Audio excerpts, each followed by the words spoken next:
क्योंकि ये सारे अब हाई स्कूल में जाने वाले थे। इसी के बीच हम क्लोए के ब्रदर थॉमस को देखते हैं जो लिली को लेकर फील्ड्स की तरफ जा रहा था। वहाँ पार्टी से बाहर आकर वो दोनों बात करते, वो दोनों करीब आ गए और फिर किस कर लेते हैं। इसके बाद लिली सबको घर ड्रॉप करने के लिए जाती है। वो फिर अमेलिया और रेबेका को ड्रॉप करके क्लोए को अपने साथ लेकर जाती है। एक्चुअल में वो थॉमस से मिलने के लिए माउंटेन्स पर जा रहे थे। माउंटेन पर पहुंचकर वो थॉमस से मिलती है। यहाँ तीनों एक क्वालिटी टाइम स्पेंड करते हैं। इसके बाद उन दोनों को जाना पड़ा क्योंकि अगर वो घर पर जल्दी नहीं पहुंची तो उनकी मॉम उन पर बहुत गुस्सा करेगी। वो दोनों वहां से फिर चली जाती है। स्क्रीन ब्लैक होता है और हमें एक जोरदार टक्कर की आवाज सुनाई देती है। ये कार क्रैश था। इसमें हमें पता चलता है कि और कोई नहीं तो थॉमस ही था। अब थॉमस इस दुनिया में नहीं है। इसके बाद हम फ्यूनरल पर क्लोए और लिली को देखते हैं। क्लोए अपने ब्रदर के लिए बहुत रोती है। इसके बाद लिली उसे उसकी मदर के पास लेकर जाती है। वह दोनों गले मिलकर बहुत रोती है। हैरानी की बात यहाँ पर ये थी कि लिली को थोड़ा सा भी रोना नहीं आता। उसे देखकर ऐसा लग रहा था कि उसे कुछ भी फर्क नहीं पड़ता। इसके बाद हम देखते हैं कि 1 साल बीत चुका है। वो चारों फ्रेंड्स अभी भी साथ थे और हाई स्कूल में थे। क्लोए और लिली साथ में थे तभी उनके पास उनका एक फ्रेंड आता है। कल एक पार्टी होने वाली थी तो इसके लिए उन्हें इन्वाइट करता है। इसके बाद सभी लोग अपने घर जाने की तैयारी करते हैं। रास्ते में अमेलिया और रेबेका बात कर रहे होते हैं। हमें पता चलता है कि अमेलिया आज थोड़ी सी स्ट्रेस में है क्योंकि उसके मॉम डैड डिवोर्स लेने वाले हैं। उसके मॉम और डैड के बीच की लड़ाई में वो उसके बारे में जरा सा भी सोच नहीं रहे। इसके बाद हम क्लोए और लिली को एक लड़के के पास जाते हुए देखते हैं। उसका नाम था ब्लीफ। ब्लीफ पॉट डीलर था और उनको ड्रग्स देता है। ब्लीफ क्लोए से कहता है तुम्हारे ब्रदर थॉमस को भी यही पसंद था। इसके बाद हम उन चारों को साथ में देखते हैं। वो आपस में पार्टी के बारे में बात कर रहे थे।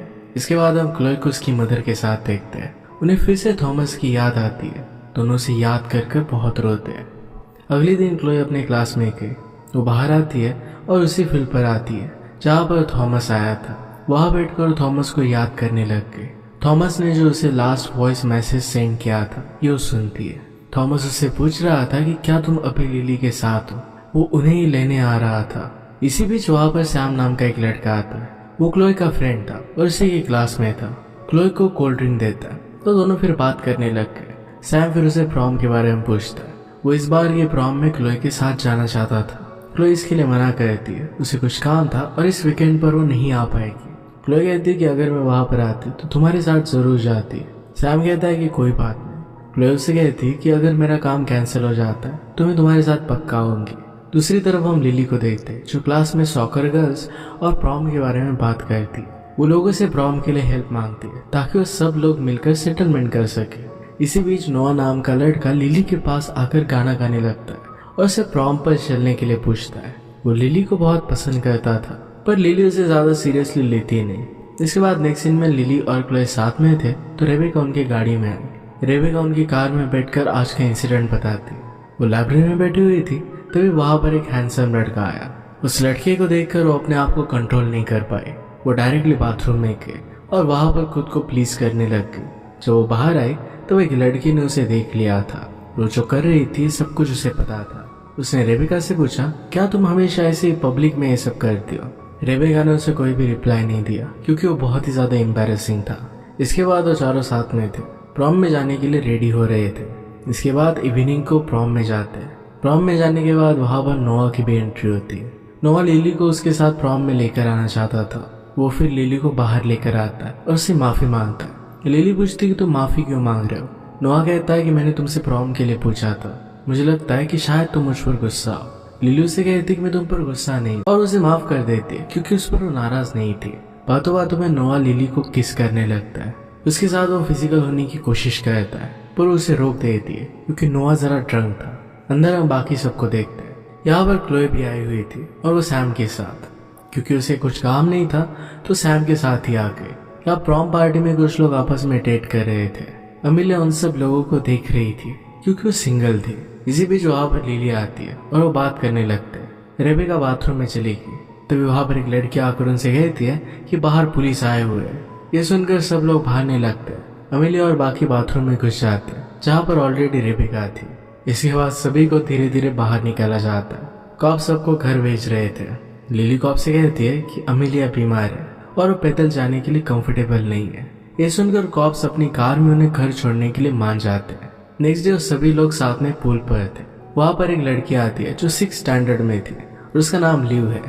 लिव लिली की छोटी सिस्टर थी। वो वहाँ पर अपने डॉग के साथ आई हुई थी।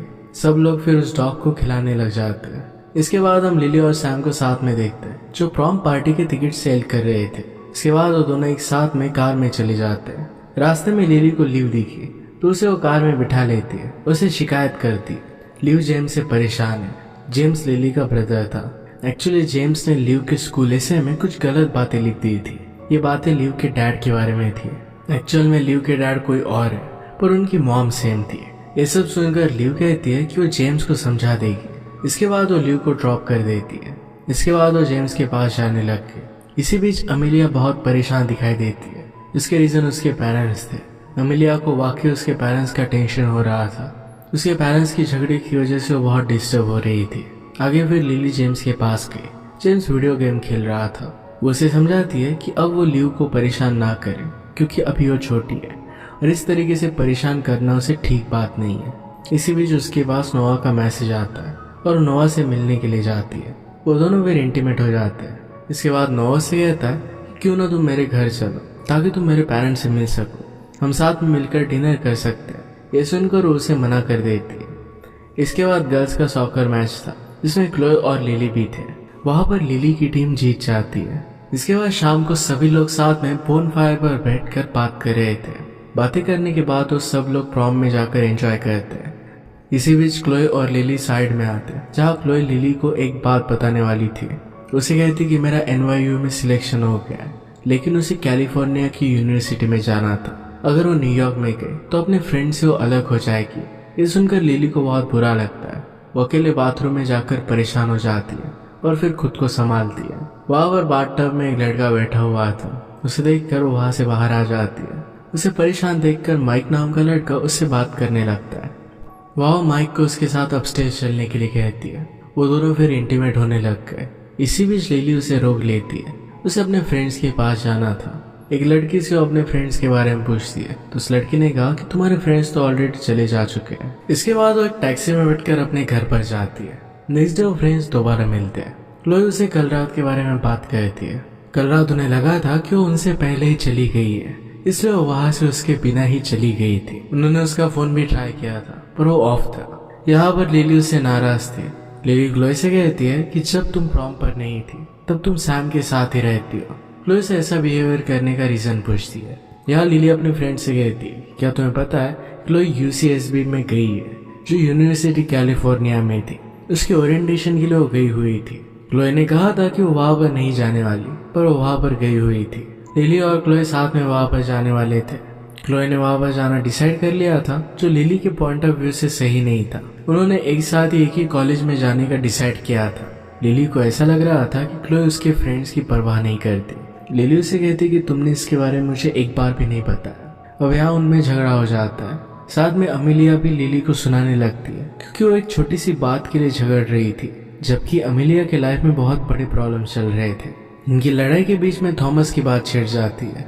इसके बाद वो वहां से उठकर जाने लग जाती है। तब क्लोए आकर उसे रोकती है पर यहाँ उन दोनों में भी लड़ाई हो गई। लड़ने झगड़ने के बाद वो क्लोए से कहती है कि उसे खोना नहीं चाहती। क्लोए इरिटेट हो गई थी इसलिए उससे कोई भी बात नहीं करती और इसके बाद लिली कार में बैठकर वहां से जाने लगती। जब वो गाड़ी रोकती है तब उसके पीछे एक कॉप आता है। वो गाड़ी के बैक सीट पर देखता है तो उसे एक हुक्का मिलता है। हुक्के को देखकर उसे उसके बारे में पूछता है। उसे पूछता है कि क्या तुम स्मोक कर रही हो। वो कहती कि मैं स्मोक नहीं करती। पुलिस ने उससे कहा कि हुक्का तुम्हारे पास क्यों है। लिली कहती कि ये बस एक स्कल्पचर है। पुलिस ने कहा कि मैं तुम्हें जेल में डालकर तुम्हारी जिंदगी खराब नहीं करूंगा। ये सुनकर लिली चैन की सांस लेती है। पुलिस ऑफिसर उसे उसकी माँ के हवाले कर देते हैं। उसकी मदर उस पर बहुत गुस्सा हो जाती है। उसे हुक्के को स्मैश करने के लिए कहती है। लिली इस बात के लिए उसे मना कर देती है। उसकी मदर ने उसे फिर से यही करने के लिए कहा तो वो कहती है कि ये हुक्का मेरे साथ स्कूल के टाइम से है, ये एक मेमोरी है। मदर को लिली ने कहा कि मैं सैड हूँ। मदर ने रीजन पूछा तो जो भी हुआ था सब कुछ उसने उसे बता दिया। वो बताती है कि क्लोए मेरे साथ कॉलेज नहीं जाने वाली, वो कहीं और जा रही है।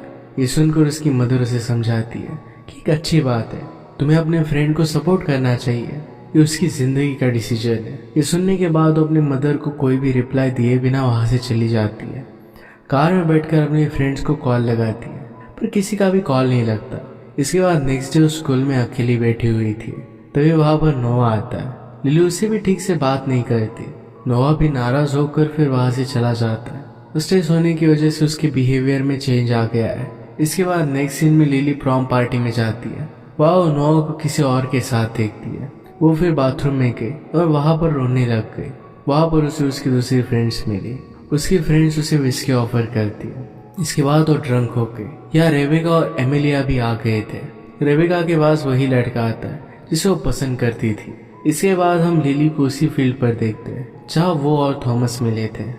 वो उसी के बारे में सोच रही थी, तभी वहां पर क्लोए आ जाती है। इधर पार्टी में अमेलिया लिली को मिस कर रही थी। उसके बारे में रेबेका से पूछती है, तब रेबेका उसे कहती है कि शायद क्लोए उसके साथ होगी। क्लोए और वो बात करते हैं। वो एक दूसरे से माफी मांगते हैं। साथ ही लिली उसे माफी मांगती है क्योंकि थॉमस के लिए वो बहुत ही इंटेंस बिहेव कर रही थी। वो दोनों फिर एक दूसरे को माफ कर देते हैं। इसके बाद वो प्रॉम में जाते हैं और एंजॉय करते हैं। साथ ही रेबेका और एमिलिया भी खुश थे। यह सब लोग पार्टी करते हैं। इसी बीच नोआ भी लिली से माफी मांगता है। लिली ने उसे माफ कर दिया था। सबके जाने के बाद वो चारों फ्रेंड्स अपना फोटो क्लिक करते हैं। इसके बाद नेक्स्ट डे वो अपना हुक्का बरी कर देते हैं। सब लोग मिलकर फिर हैंग आउट करने लग गए। लिली अपनी स्पीच अपने फ्रेंड्स को सुनाती है। लाइफ में बहुत सारा टेंशन होता है, पर इसके बावजूद हमें उस उलझनों को सुलझाने का रास्ता निकालना पड़ता है। यही बात वो अपनी स्पीच से सबको समझाती है। उनकी फेयरवेल पार्टी में सबको लिली की स्पीच पसंद आती है। यह सब कुछ अब ठीक हो गया था। अमेलिया के मॉम और डैड के झगड़े खत्म हो गए थे और वो साथ में ही थे। रेबेका को उसका क्रश मिल गया था। लिली भी खुश थी और उसे सपोर्ट कर रही थी। इसके बाद लोअर लिली के पास ही आता है, अच्छे से बात करता है। लिली की मदर उसका एक फैमिली पिक्चर निकालती है। सारी फ्रेंड्स अब साथ में बैठती है। वो बिछड़ रहे थे, पर उन सब का दिल एक दूसरे के पास ही था। तो चारों फ्रेंड्स खुश थे और इसी के साथ ही मूवी एंड हो जाती है। उन चारों फ्रेंड्स को बहुत सारी लाइफ प्रॉब्लम्स थी, बहुत सारी मुश्किलें थी, पर लाइफ में स्लोली सारी प्रॉब्लम्स सॉल्व होती है। मूवी हमें बताकर जाती है कि हर एक सिचुएशन में हमें पॉजिटिव रहना चाहिए। बाद में सारे प्रॉब्लम सॉल्व हो ही जाएंगे। अगर आपको एक्सप्लेनेशन अच्छा लगता है तो प्लीज लाइक और कमेंट जरूर कर दीजिएगा। बहुत